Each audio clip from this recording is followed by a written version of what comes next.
Gurur Brahma, Gurur Vishnu, Gurur Devo Maheshwaraha, Guru Sakshat Param Brahma, Tasmai Shri Gurave Namaha, Tasmai Shri Gurave Namaha.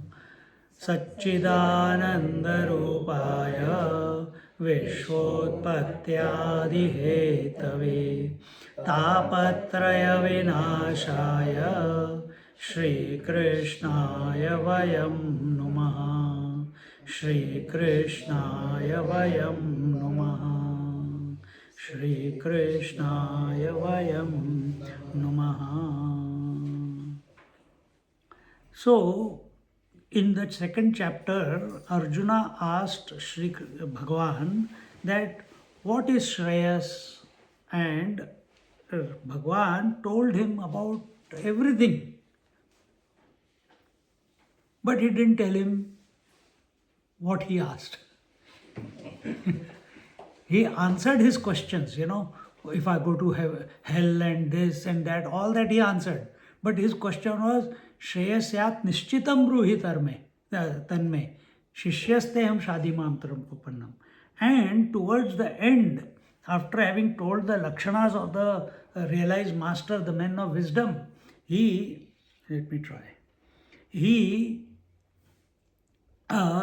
told him more about karma rather than that which is worthy of the pursuit, which is the Shreyas. Shreyas is that ultimate.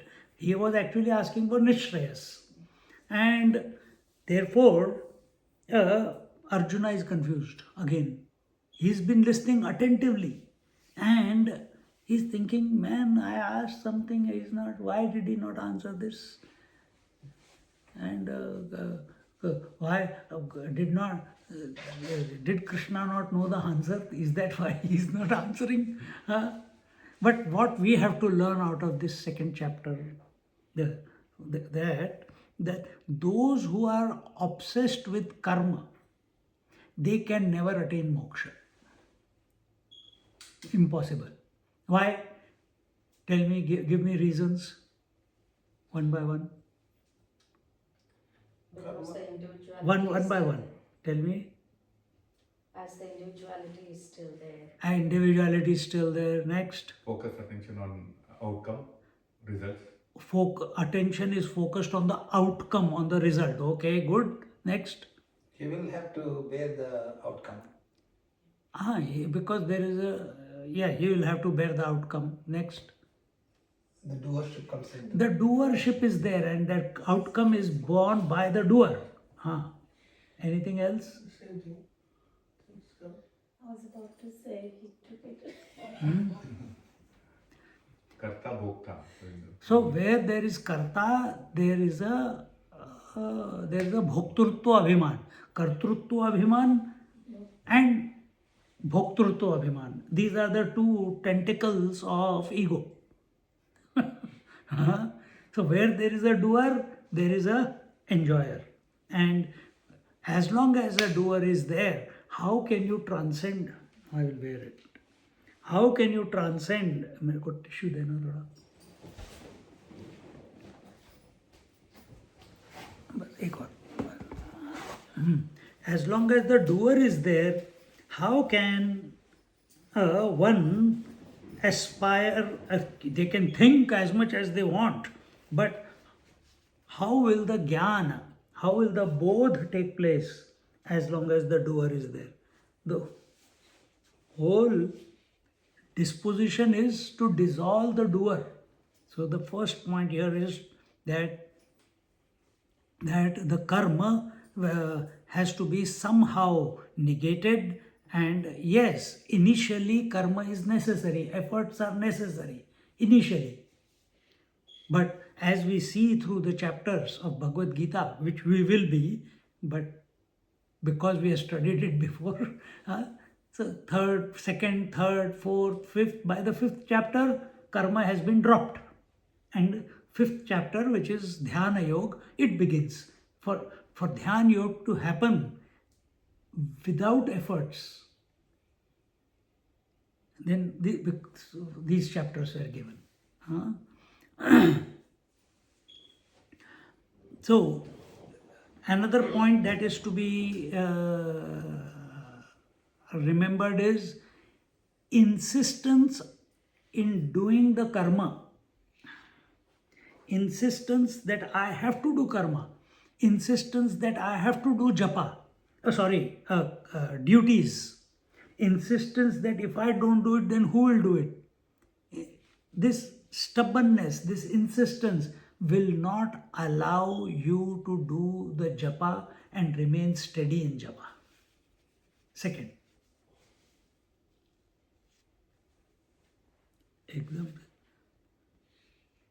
It will not allow you, and therefore the jnana, karma and jnana have to be practiced together. And how do you do that? At a very relative level, whatever you are doing, offer it to the Lord. The thought of beginning a act, offer it to the Lord that He has inspired. While doing it, remember Him. After you have completed the action, whatever is the result, offer to Him. This is how you remember. This is at relative level. If you can remain a witness, then it is even better. So jnana, that was from 55th verse till the end of the second chapter, where the Sthita Prajna Lakshana was given. There we saw this, that the jnana and karma have to be practiced. But at the same time, when initially it seems that way at relative level, but we are not here for relative realization. We don't want relative immortality. Then what do we want? Absolute abidance. And when it comes to absolute abidance, so first I explained to you, jnana and karma can be done together at relative level. But when we are talking about absolute, what do you have to do to attain the absolute? I'm asking the question. What do you have to do to gain, attain, abide in the absolute? Nothing. Yes, correct. And therefore, jnana and karma cannot go together when you are wanting to realize. If it is God realization, then do japa karma. But we saw that when your mind is focused on duties, on karma, in Mundaka Upanishad, it told you, for what purpose is the 4 reasons why karma is done. Something has to be improved, something has to be, that is not gained is to be gained, something has to be, that is not there has to be created. And another, one more point was there. To change. Something, to change. So, purpose of karma is only those 4 things. There's nothing to do with that, oh, I have to do duty. There is nothing like that. I have to give my children sanskar. One of the 4 points come. I have to create property for my children. One of those 4. If this table, if this phone is a bit tilted, immediately I'll go and straighten it. One of the points will be there. It will fall in one of the 4 points.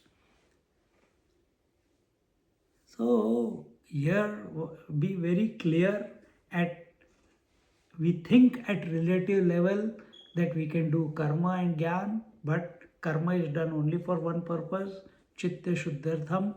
If that is not, and that chitta shuddhartham will only happen when we are doing the karma for the higher, not for ourselves. only for the higher. So if you say that I am doing the japa, gone. Nothing will happen. If you begin, rather than force yourself, I have to do the japa at this time, I have to eat the food at this time, I have to go for a walk at this time, I have to take bath at this time, ego is getting stronger and stronger. Discipline is required initially, but then start breaking it. Start living at intuitive level. Purposely break it so that you don't get formatted by action, by the ego. Because ego is based on data. The more data it is identified with, the stronger the ego, you are breaking it. So it doesn't realize what is happening. See? And when it comes to absolute reality, there karma absolutely does not work, because Atma Bodh is instantaneous. Atma Bodh is not step by step liberation. God realization can be step by step liberation, or it can be instantaneous. But when we are addicted to karma, then everything becomes step by step. Then we want to raise the Kundalini and go through unwanted experiences, some esoteric experiences, and those experiences become more important than the purpose for which you started, which was to merge in Sahasrar. See?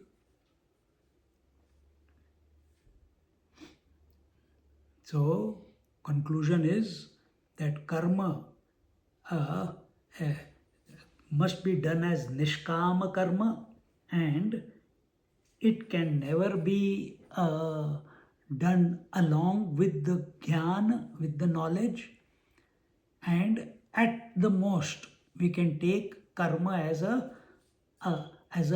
subsidiary or a part of jnana initially to start. But that's about it, nothing more than that. In the end, you have to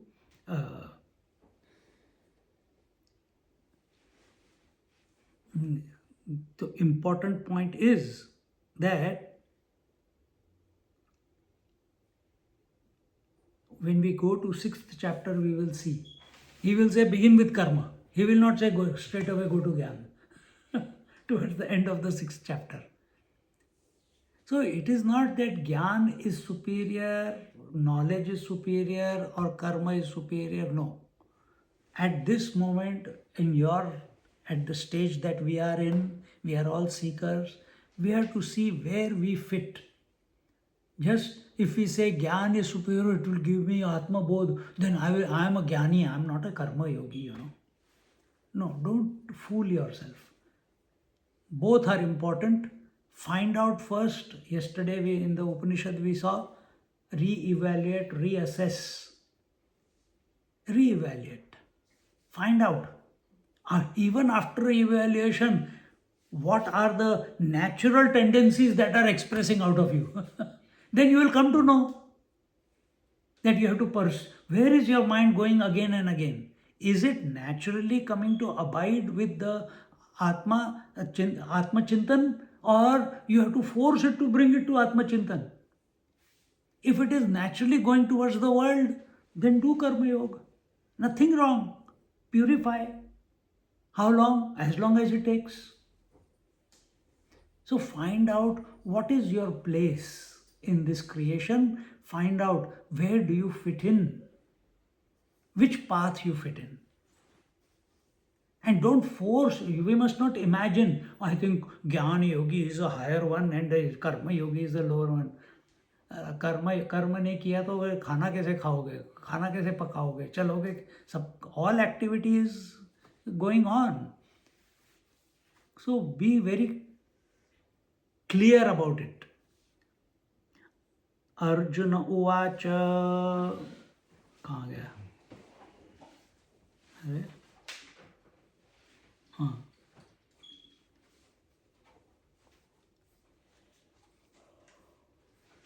chapter 2 कहाँ है? Three. 3. But this chapter, oh, this is Dnyaneshwari, Adhyay 2. ये तो complete हो गया. I have to take out. Give me a moment. I'll have to take it out. Dnyaneshwari.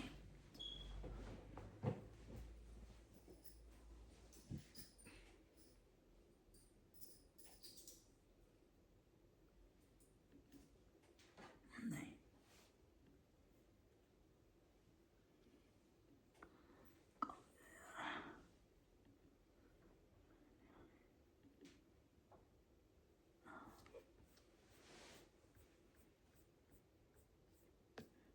इसमें भी नहीं है. ये तो पहला अध्याय है.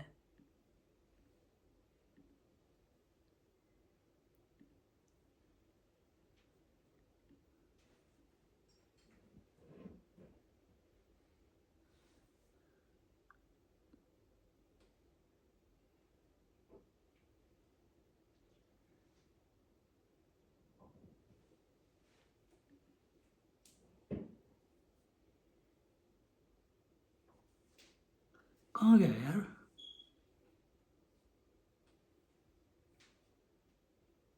मेरे पास कॉपी है. Ah, Marathi chapters. Got it. Found it. 3. I think this is the correct one. If not, suffer.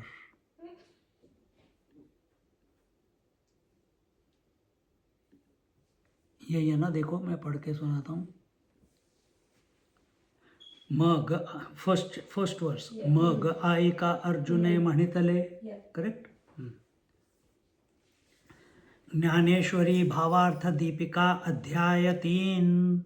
ओम श्री परमात्मने नमः. अध्याय 3. कर्मयोगः.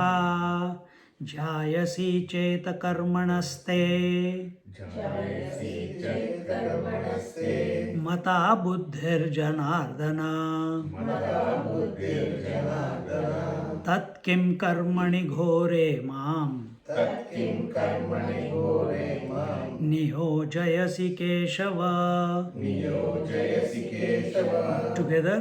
जायसी चेत कर्मणस्ते मता बुद्धिर्जनार्दन. तत्किं कर्मणि घोरे माम् नियोजयसि Keshav. O Krishna, if wisdom is deemed by you superior to action, then why do you, O Keshava, urge me to do this horrible deed? Arjuna has already divided knowledge into karma. See? So why are you making me fight? If knowledge is the highest, I want to become sannyasi. Let me escape. He was already thinking of escaping, isn't it? And this is the cry of Arjuna. Dnyaneshwar Maharaj says, मग आयिका अर्जुने म्हणितले. देवा तुम्ही जे वाक्य बोलिले ते निकेम्या परिसिले. कमळापती तेथ कर्म आणि करता उरेची ना पाहता. ऐसे मत तुझे श्री अनंता निश्चित जरी. तरी माते केवी श्रीहरी म्हणसी पार्था संग्राम करी. इये लाजसी ना महादे घोरी कर्मी सुता. हा का कर्म तूची अशेष निराकरीसी निशेष. तरी मज करवी हे हिंसक का करविसी. तरी हेच विचारी ऋषिकेशा तू मानू देसी कर्मलेशा. आणि ये सणी हे हिंसा करवी तू आहासी. He says, who says? Arjuna says. What does he say?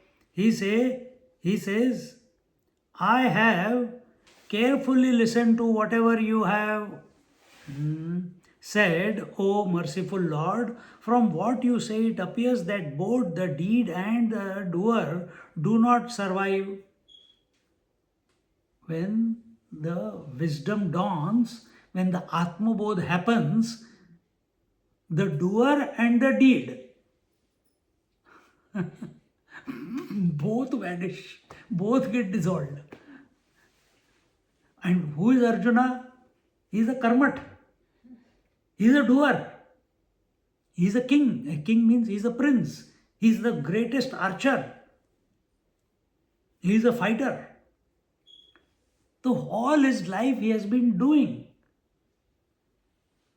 And now, when he was ready to give up everything, Arjuna was told, Klaibyam masmagam partha. Don't be a nikamkoop. Get up. And now you are again telling me not to do anything. This is my conclusion. For the Shreyas, you have to give up doer and the deed. Then that's what I was doing. Where am I going wrong then? You're understanding the connection now? From what you say, it appears that both the deed and the doer do not survive in Atma Bodh. It is your definite view, O infinite Lord, then why are you insisting that I should fight? Then why should I fight? If the doer is not there, then the question is, then why should I do my duties? Then why should I stay in Grahastha? Then why should I stay with my wife? Because suppose you're studying this Bhagavad Gita and here it has told that the doer and the deed has to dissolve, it will be gone, it will be killed. And you say, oh, is that so? Then why do I have to stay here? I'll go and roam the forests in India. I'll give up everything. And many people do that. Many people do that. Some people do it for the right reasons because it is naturally inculcating in them. Other people do it because they have misunderstood the scriptures, or they, this is a life, if it is easy life, I don't have to do anything, I'll take bhiksha. When they go there, they will find out it's even harder. यहाँ पे at least कोई खाना बना के तो खिला रहा था. See?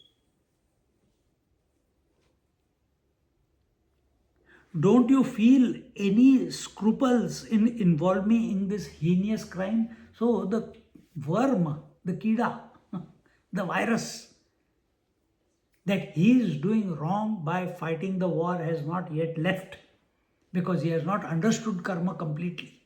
He has understood the man of wisdom, but he has not understood karma completely yet.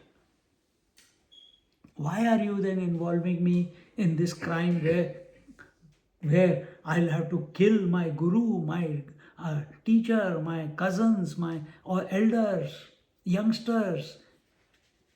That he has got no doubt that he will kill. But he doesn't want to be labeled as the killer. He doesn't want to be labeled as the one who committed,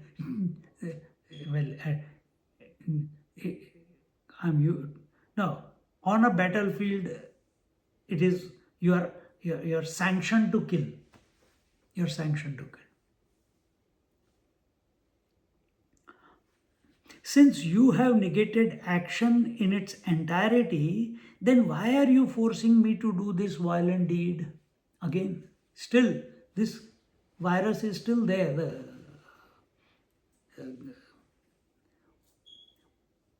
O Krishna, think over this, that after extolling freedom from action, you are urging me to commit violence. And when they hear this verse, many people say, Krishna was the instigator of the war. And therefore, they will not put the photograph of Krishna and Arjuna in their house, sitting on in the chariot on the battlefield. Why? They think, oh, जिस घर में ये photo होती है वहाँ पे लड़ाई होती है. बेवकूफ हो क्या? Stupid people. The highest wisdom was being given to Arjuna, and that picture where highest wisdom is being given, their interpretation is that this picture brings war to the house.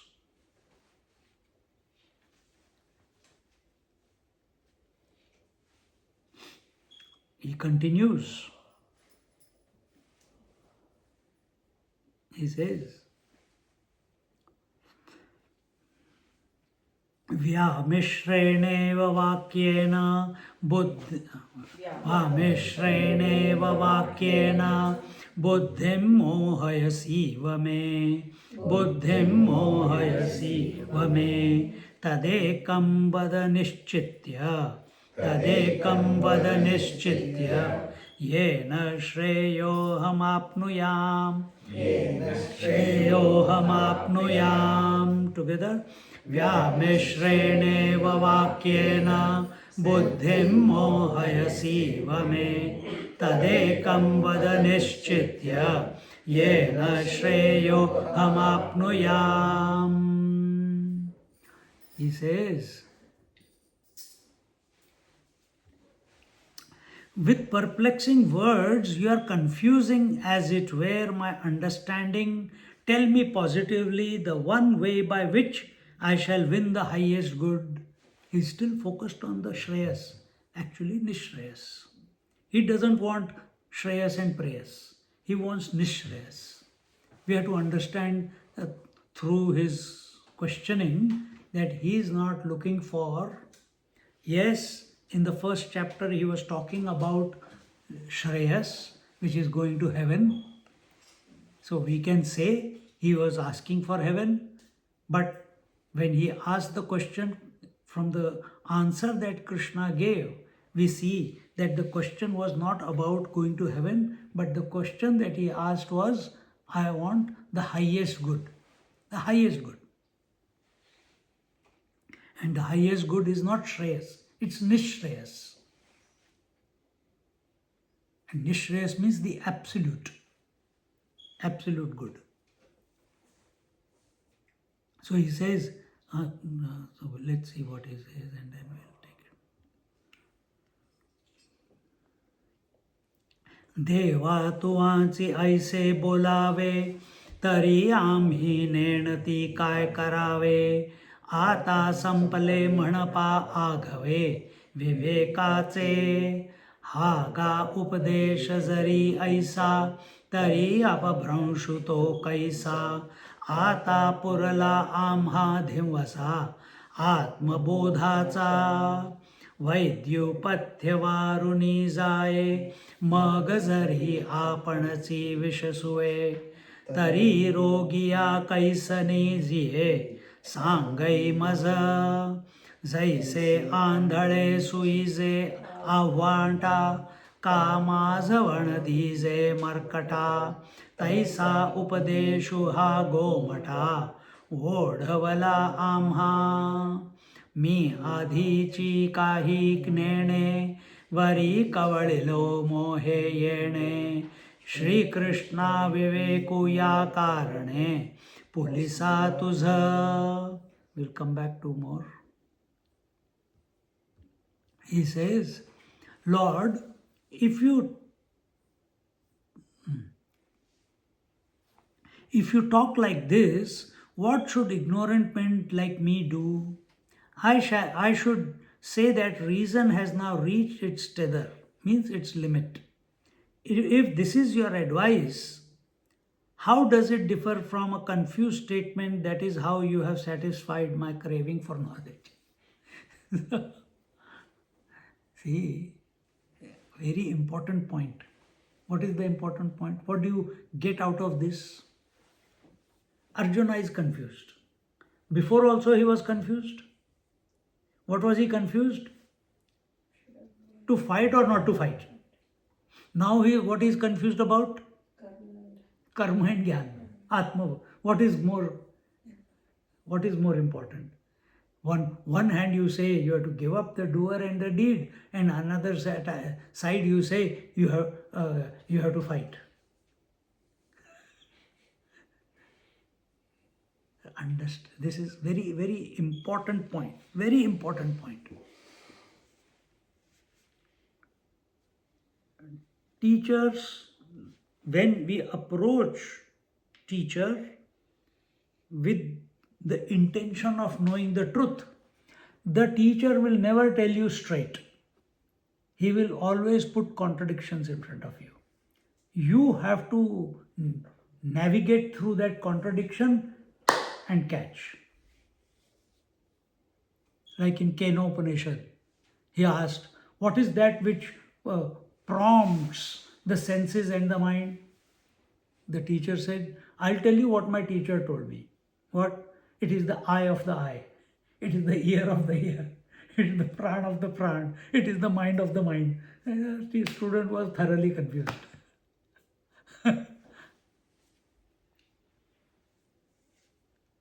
You can say,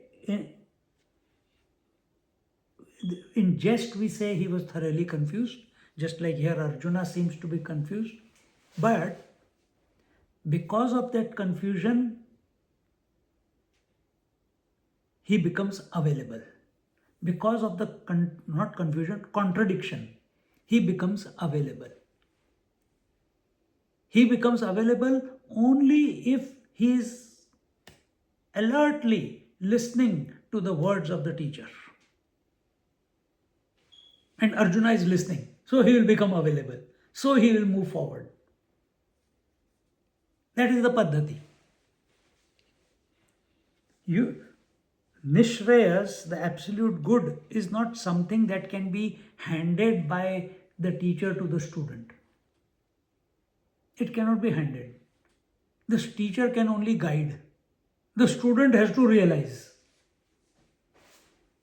Then what about, but people get attracted to what? Come, sir, मेरी कुंडलिनी जागृत कर दो, sir के ऊपर हाथ. Then take the, take the peacock feathers, chadak, chadak, and your kundalini rises. See? All those things are also there, but they are only in the relative. You get only a relative experience.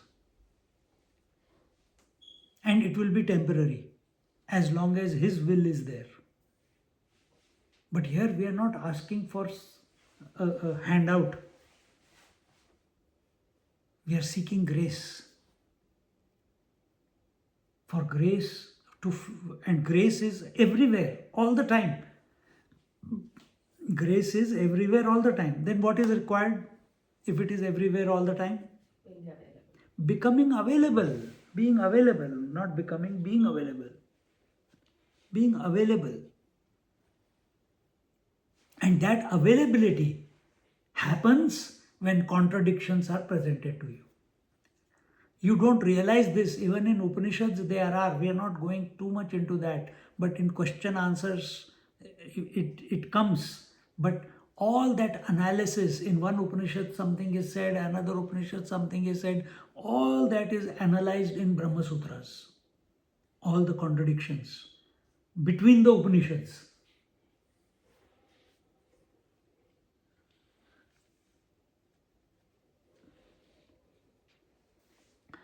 So he says, Lord, if you talk like this, what should ignorant men like me do? I am at my wit's end. I don't know what to conclude after what you have said. I should say that reason has now reached its limit. If this is your advice, how does it differ from a confused statement? This is how you have satisfied my craving for knowledge. There are many stupid people. Just like I told you, keeping the picture in the house creates war. Similarly, there are many commentators who say Krishna was confused. Krishna did not know what to say. He made a mistake by telling him that.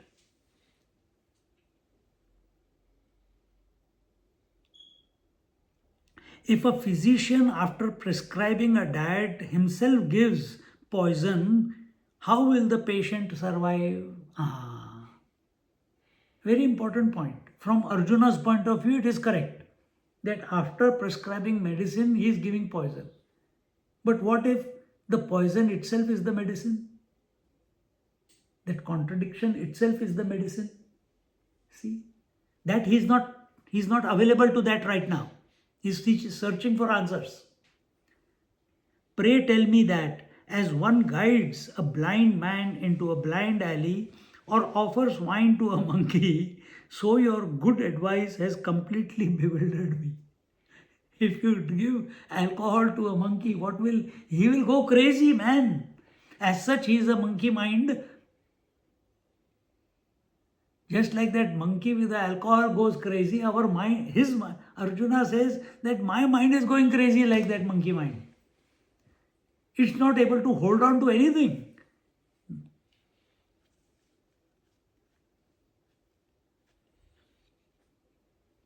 And therefore, before he wanted to check out of, in the first chapter, there was a crisis, identity crisis. Here again there is a crisis. He is in bewilderment. He is confused. He doesn't know which is right and what is wrong. There also he did not know what is right and what is wrong. Should I fight or should I not fight? He came out of that. Now the quality of confusion is higher. Quality of confusion is subtler, refined confusion. It is not at the gross level. Understand?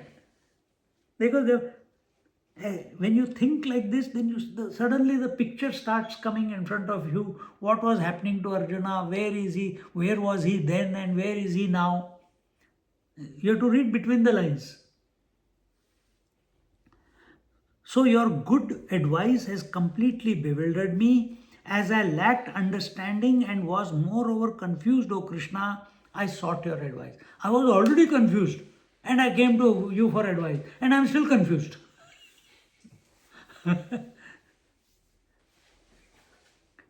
It seems that way, no? Sometimes when you come to the classes, you think you have understood, but when you get into the car again, अरे यार क्या सुना था? होता है कभी कभी, हमारे आश्रम में होता था. But after a few days, then all the dots get connected. You are able to see the big picture. Our problem is we are more focused on our issues, our understanding, our approach. Instead, what has to happen? We have to be open to what teacher is telling. We have to be open to what Krishna is telling. We have to look at everything from Krishna's point of view rather than individual point of view. As an individual, you will never understand. And as the Lord, you don't have to understand because you are the knowledge. You see? As an individual, you can never understand.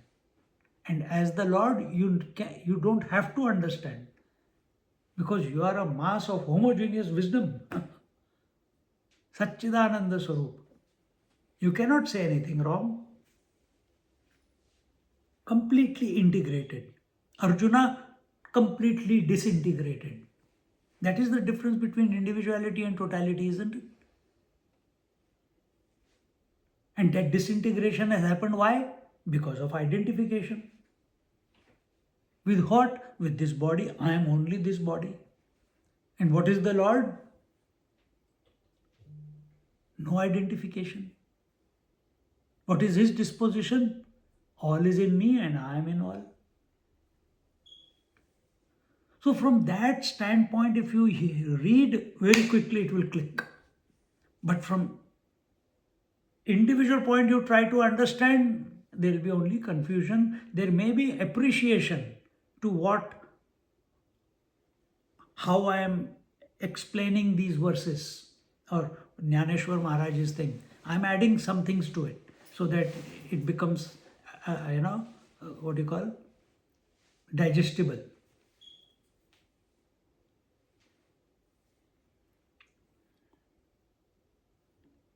Continuing from 10th verse, 10th OV. मी अधिची काही नेणे worry, नहीं ये तो कर लिया ना.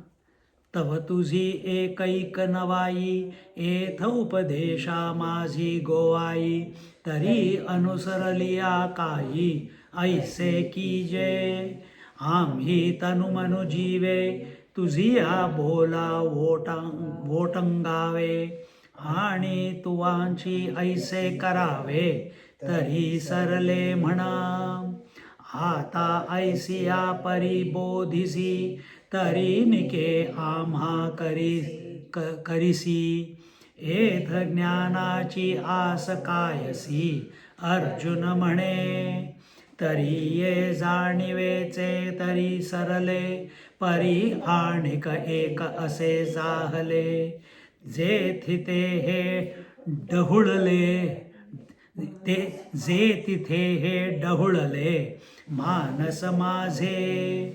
तेवीची श्रीकृष्णा हे तुझे, चरित्र काही नेणिजे. जरी चित्त पाहसी माझे, येणे मिशे. कितना है अरे till मिशे. We'll do it till there and we'll come back. 31. हाँ 31. क्या 31 total? हाँ, so we are done till 15 now. But you surprise me with an advice which is confusing. Is this the way to behave with your disciple? Arjuna. This is not, Arjuna is not saying this. Arjuna is not. Dnyaneshwari Maharaj is making it palatable. The word was not digestible, it was palatable. Dnyaneshwari Maharaj is making it palatable to the crowd that is sitting in front of him. There are pandits also and there are common men also. There are farmers also, there are mochi ko kya bolte hain? Cobbler also. All types of people are sitting in front of him. And he has to speak in such a way that everyone gets the gist of what is being told. Therefore, so many examples. So here, so he's adding, the verse doesn't say all this, but that is why it is called Bhavartha Deepika. So the emotion has been brought into it. Whereas Shankaracharya's Bhashya, it is very clinical, very systemized. It doesn't deviate from the main text. There is Shankar Bhashya for Bhagawad Gita also, which I have never taken. One day maybe. I don't know how many years it will take. It will spill over into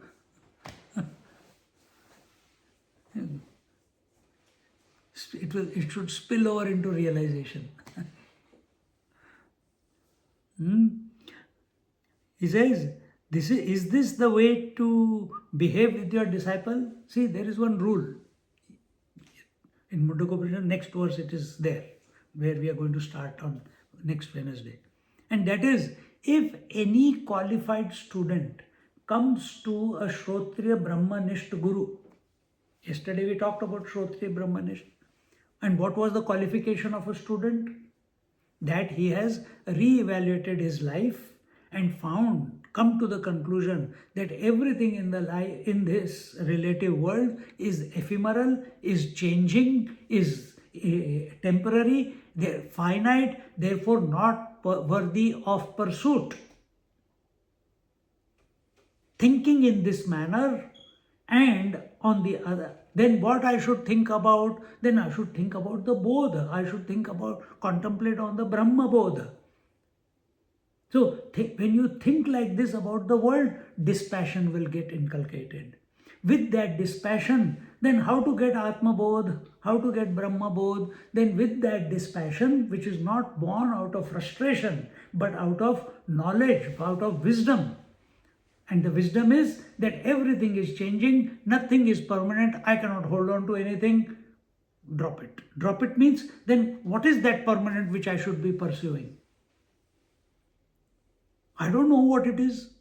They say moksha, they say liberation, they say nirvana, and there all the words were given, akshara, shivam, etc., etc., dhruvam.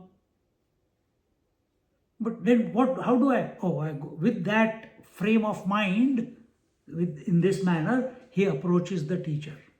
And if such a student approaches a teacher, teacher has got no option but to guide him to the truth.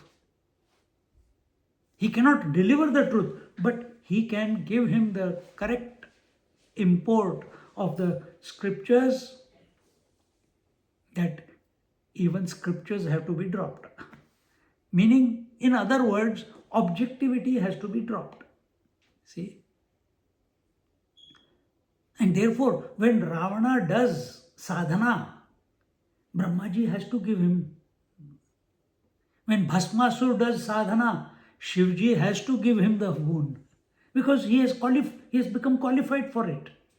He has made his mind focused in spite of being an asura. He has made his mind focused and he has invoked the divine, and it is what is the word? Incumbent? No. It is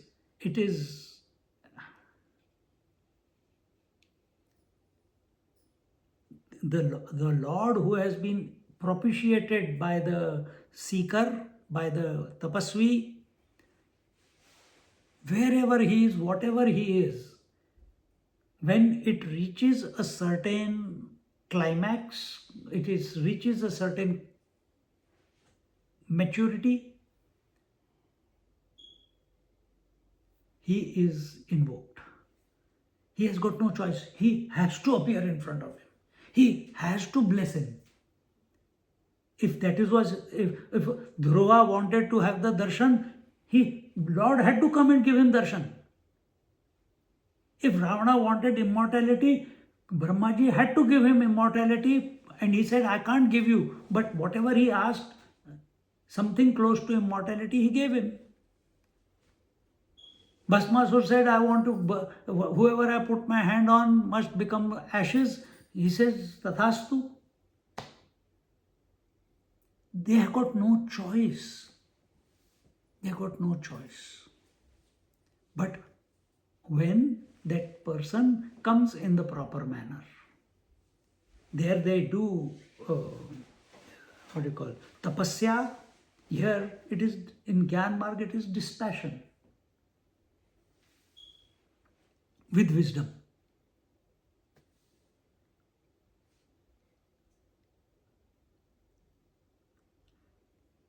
If you behave like this, but you surprise me with an advice which is confusing, is this the way to behave with your disciple? You are making me more confused. You are not giving me clear-cut way. Arjuna wants instruction, shoot, gone, over. Dronacharya says, what did you see? I see this. Go. Story over. He comes to Draupadi, what do you see? I see only the eye of the fish. Shoot, ho gaya. He is straightforward. No, now I am seeing the tail, and now the scales, now I am slowly coming to the fins, and now I see the eyes. But in front of the eyes, I see the mouth also opening and closing. Gaya. He will not hit the target. Why? He saw already so many things.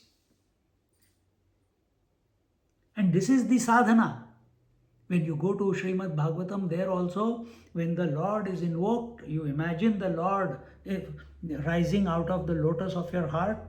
The lotus is upside down, it becomes straight. Out of that, the Narayana comes. Today is Ugadi, or today you should chant Vishnu Sahasranam.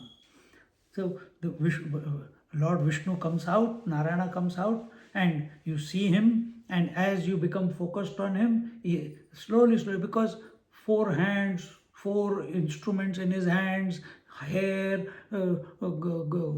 so many things are there on him. But all those are distractions, because you want to be one with him. You don't want to be one with his ayudha. You don't want to be one with his lotus. You don't want to be one with his gada, kaumudi. You don't want to be one with his lungi, pitambar. You don't want to be one with his vanamala or kaustubamani. You want to be one with him. Who is him? the one who is expressing through that form. Now, what is the entry to that? That entry is given by Krishna to Uddhav, to be given to Vidurji. And what is that? First focus on the form, the Chaturbhuj form, and then it will automatically happen. If your intention is to be one with the Lord, then your attention will automatically come and get focused on the two eyes, or the two lips, or the 2 feet. Between the 2 eyes, you will get sucked into the 3rd eye. 2 lips, you will vanish into the gap between the 2 lips. 2 feet, you will also surrender, or you vanish into the gap between the 2 feet. You become, from the form, you attain the formless. See?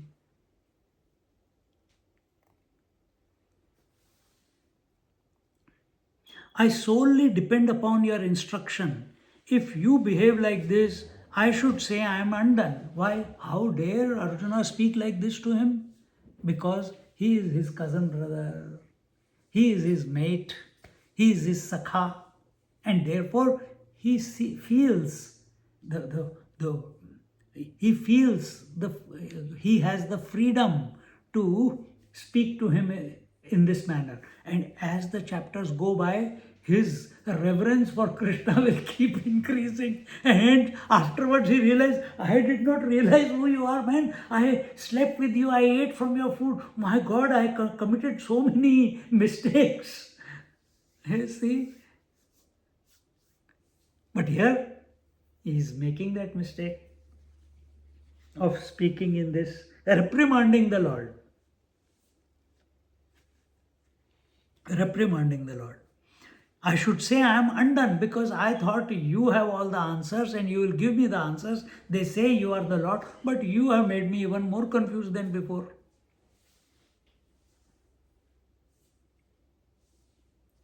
By instructing me like this, do you think that you have treated me well?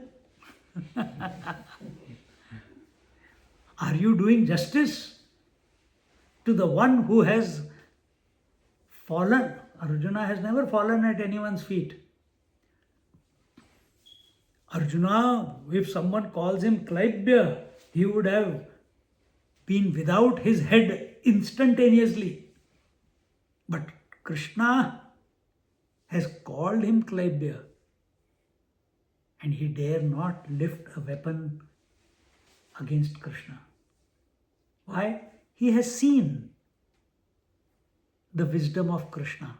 He has seen the potential of Krishna. When they wanted wealth, he got the wealth for them. When the Jarasan wanted to be killed, he knew what nobody knew, the story behind Jarasan and how to kill him. And many other incidences like that. So he has heard the stories. He has heard the stories that in childhood so many asuras were killed by him as a child only. Now those stories have still stayed with him. He knows this is that same Krishna. And he says, you think that you have treated me well? What hope is there for me to acquire knowledge now? Because I am confused. On one hand you say, give up doer and the deed. Give up the karma and the karta. And on other side you say, go fight the war. Get up and fight the war.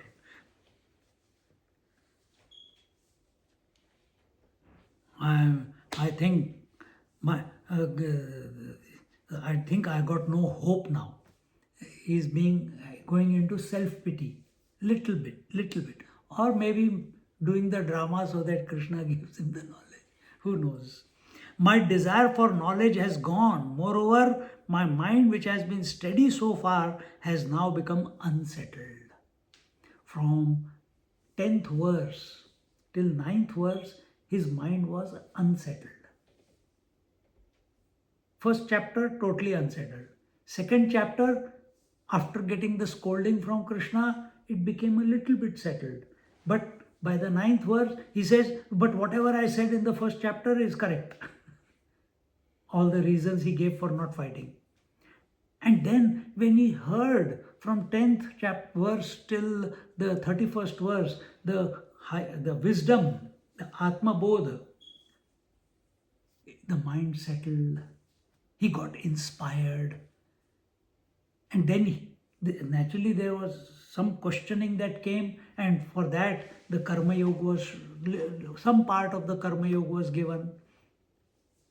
And then when he asked, this is fantastic. Is it possible for people to live like this, the way you are telling? Without any ego, without any doership, without any agenda in life, without any desires, without any goal. And then, is there a possible? If it is possible, what are the lakshanas of such people? If there are such people in this world. And then Sthita Prajna Lakshan was given in 2nd chapter, correct? And he was inspired. Oh my, this is good. And towards the end of 2nd chapter, Arjuna said, this is exactly what I was saying, that I don't want to fight. Why, man of wisdom also doesn't want to fight. He has also given up the doer and the deed. I also want to give up. The problem is what? Between the two? What is the difference between the wise man and Arjuna? Think out of the box. Same words. I just used those words. What is the difference between Arjuna and the wise man? Arjuna wants to give up. Wise man doesn't give up. It leaves him. Urvarukameva bandhanat mrityor mukshiyam amritat. Got it? This is the main difference. So never give up anything in life. But instead, change your attitude, change your intention behind what you are doing. And let purification happen, and let that purification result in dissolving the individuality. Dissolving the karta bhokta. This you click it inside you. This is the main difference between the man of wisdom and Arjuna, in other words, us. We want to give up, man of wisdom. Do you give up the world when you go to sleep, or it leaves you? Exactly the same way. When wisdom dawns, so many examples were given, so many approaches were given, so many pointers were given in the Sthita Prajna Lakshana. You practice any one of them, and things drop away. But here Arjuna consciously wanted to give up. And that giving up was under false pretext. He was afraid. He didn't, you know the reasons. I'm not going to repeat those reasons again. Why he wanted to give up. Go and listen to chapter 1. That's the best answer.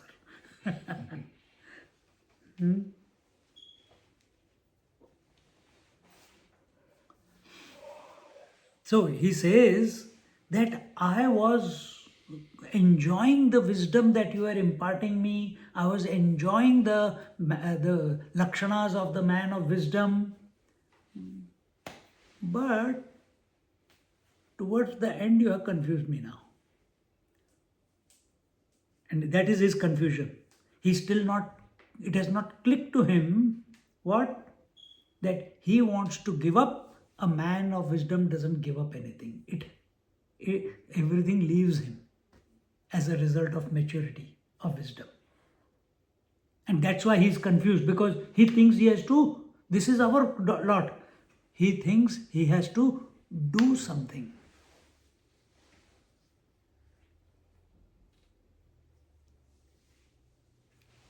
I do not know whether you are trying to sound me or befool me, or imparting to me an esoteric doctrine. Again, he's open. He's leaving a window open for himself. If you accuse the teacher that you are trying to make an idiot out of me and everything, the teacher will say, Ja fir. Chinmayanand ji ke saath, with Chinmayanand ji, same thing happened when he told Tapon Maharaj. He was again and again accusing Chinmayananda. He tore my clothes, he tore my clothes, he tore my clothes. You know, every day he comes and takes them for washing at the Gangaji and brings them down. Every day the tear becomes bigger and bigger.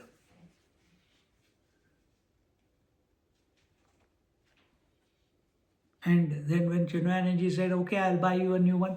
Acha, audacity to buy a new one for me. I want the same one. So is for any person, when you hear that dialogue from a teacher, it appears as if he's very arrogant.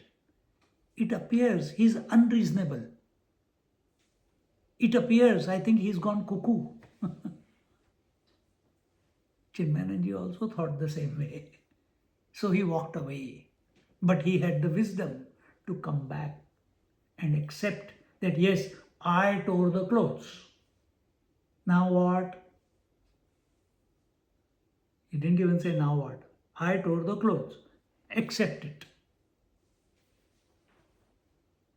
The moment you accept, because how, in which manner is the teacher trying to mold your mind so that the individuality, the ego dissolves. That ego needs a hit from all different sides. Sometimes it is confusion, sometimes it is sama, dama, danda, bhed bolte hai na. Everything is required. Sometimes cajoling, sometimes a hug, sometimes this, sometimes very next moment, sometimes scolding. Everything the teacher can employ depending upon the personality of the student. So this student required this treatment that Krishna, the Bhagavan knows very well. But the student is also wise. He is voicing out, Arjuna is voicing out the condition of his mind, and you can see that he was going into a track where, I was telling the same thing, I should not fight. Now you are saying, and you are saying you should fight. What are you trying to do? I came for an answer. You are not giving me straightforward answer. Is this how you treat a student? Is this how a person who is sincere and, calling himself sincere, who is sincere and focused, why you are confusing? Why don't you give a straight answer? And then this sentence, what we just said, what was that verse? 15th verse, na? तवीची Shri Krishna हे तुझे चरित्र काही नेणिजे जरी चित्त पाहसी माझे येणे मिशे. He says that, are you fooling me? Are you, where are we? Are you fooling me, or are you trying to sound me out, in the sense, are you testing me to see what I have understood, or imparting to me, see the window he is leaving open, or you are imparting to me some esoteric knowledge, some higher knowledge which I am not able to comprehend right now. Always leave a window open rather than say, I can't understand. Never come to a conclusion, it is difficult. No, leave a window open. Let the breeze come in, breeze of wisdom come in. Leave a possibility of growth, of understanding. There is nothing this ego can know completely. Ego is dependent only on past and future. It does not know beyond that. It only has collected objective knowledge and got identified to it. It does not have, ego cannot have wisdom. Ego cannot have wisdom.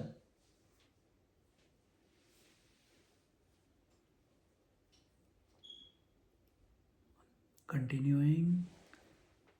नातरी झकवीतु आहासी माते की तत्वची कथिले ध्वनिते हे अवगमिताम तु निरुते जाणवेना म्हणवनी ऐके देवा हा भावार्थो आता न बोलावा मज विवेकू सांगावा मराठाजी मी अत्यंत जड असे परी ऐसा हिनिके परियेसे श्री कृष्णा बोलावे तुवा तैसे एकनिष्ठ देखै रोगा ते जिणावे औषध तरी देयावे परी ते अति रुच्य वाहवे मधुर जैसे तैसे सकळार्थ भरित तत्व सांगावे उचित परिबोधे माझे चित्त जया परी. He says, I have made an effort to comprehend it, but have not been able to realize the truth. Now he is coming because he kept that window open. Suddenly you see from the beginning of this verse, he was complaining, he was confused, he was disturbed. He blamed Krishna that you are not teaching me well. And slowly he came, maybe there is some higher message that you are giving to me. Suddenly, the moment he became available to something higher, even though it is some mystical knowledge, suddenly he comes, I have made an effort to comprehend what you are trying to tell, what you have been saying, but I have not been able to realize the truth. Instead of blaming the teacher, he is taking the responsibility. Who is allowed to blame the God? Devotee is allowed to blame God. Disciple is not allowed to blame the teacher. Disciple has to take full responsibility for his disposition. He has to change. Guru does not have to change.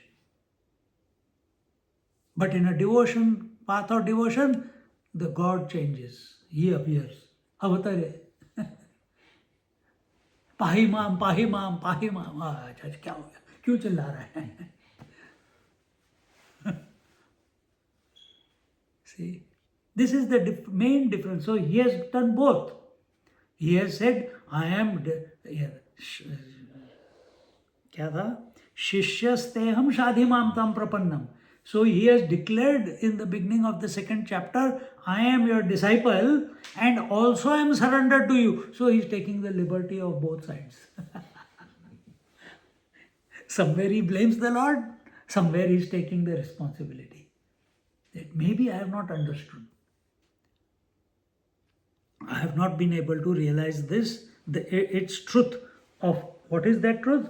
That which you have been enumerating through the Sthita Prajna Lakshana. Somewhere I think something is amiss which has not clicked in my mind. Therefore, listen, O Lord, do not talk to me in riddles, but explain to me your thoughts in plain language. Arjuna is a straightforward fellow. He knows, do or die. Arjuna, he is a diplomat. He is a diplomat. He has his way with the words. He has his way with the words.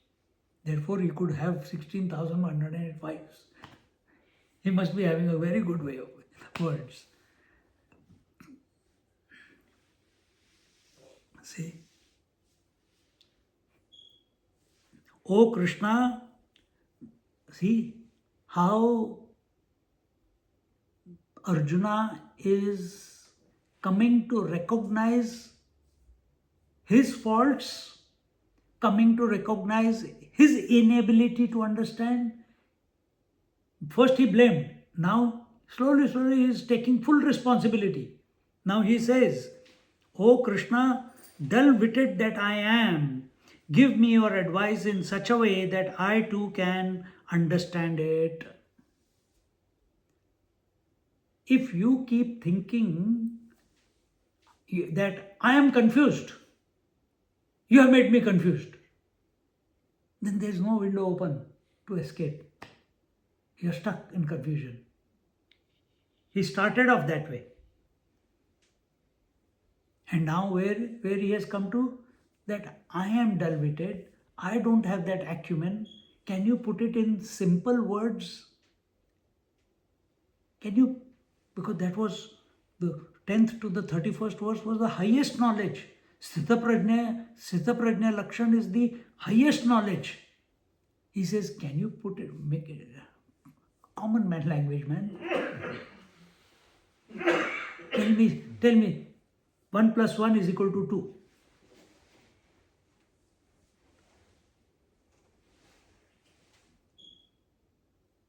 You can come to 2 in many ways. You can say 1,220,000 minus 1,218,000. It's still 2. Isn't it? So you can go around everywhere and still come to the same conclusion. He says, tell me straight, man, it is 2.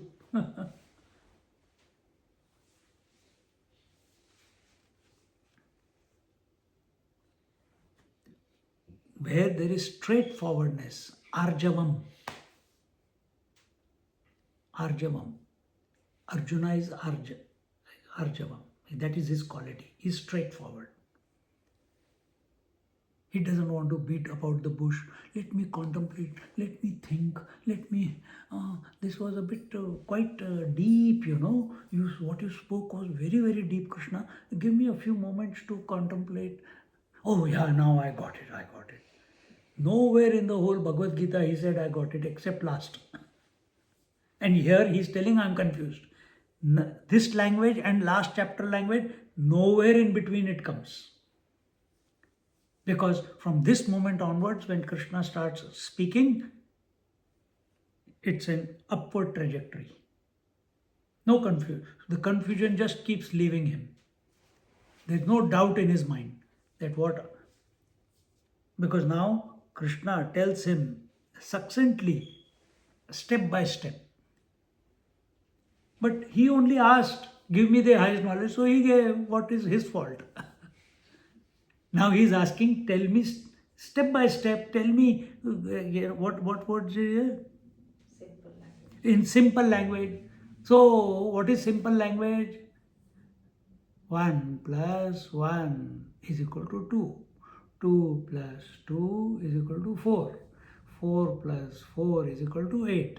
So therefore, now we are going chapter 3, chapter 4, chapter 5 till chapter 18. Step by step, simple.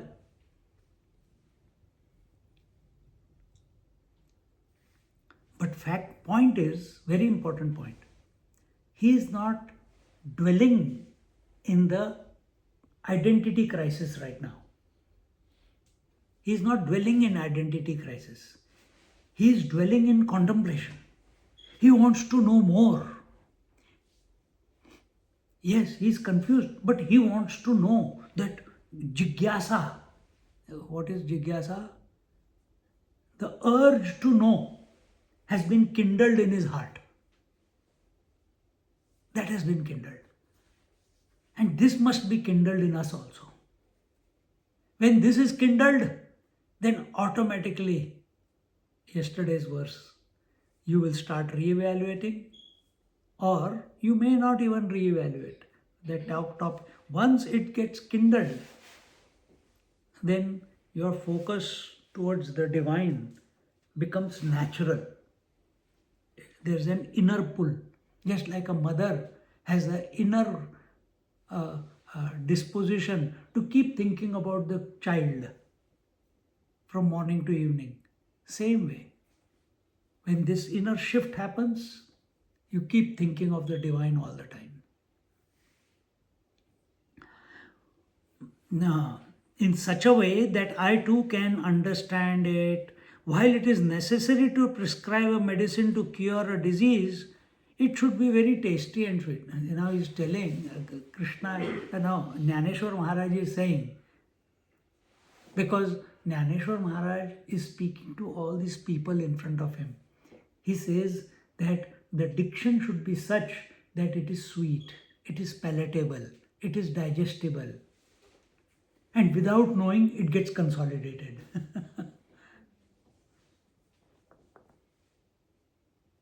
Otherwise, in pure Vedanta, this is it. Take it or leave it.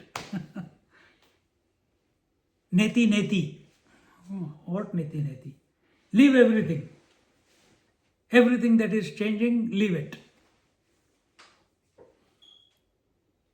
Yes, the principle is correct, but that same principle, how in Bhavartha Deepika, it has been put in such a way by Dnyaneshwar Maharaj that, yeah, it is possible, yeah.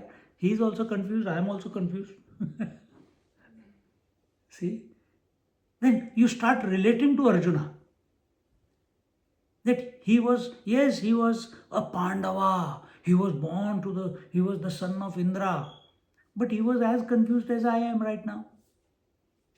Yes, what is the solution? I also thought that when I was listening to the second chapter, I also thought that I have to give up everything. That the ego and the doer and the deed has to be given up. But then I have to live life. How do I live life? See? Continuing. अच्छा time हो गया. Happy New Year, Happy Ugadi and Happy Gudi Padwa to all of you. We'll continue from OV 20 onwards. Verse number 1. Verse number 1 or 2? 2. Verse number 2. So, yeah, we'll conclude here.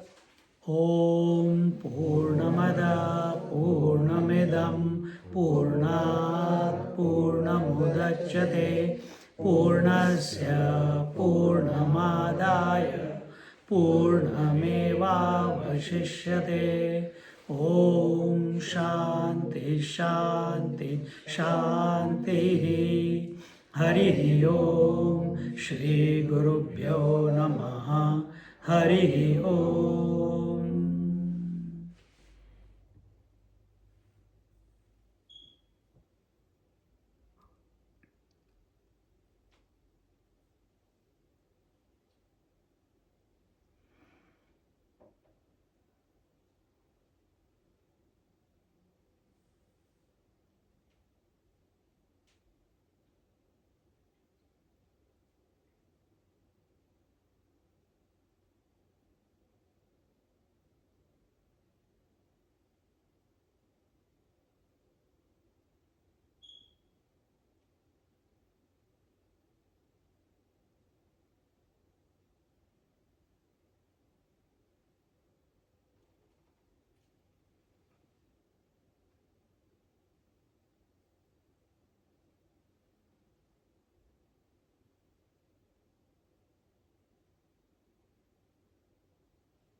Hari Om.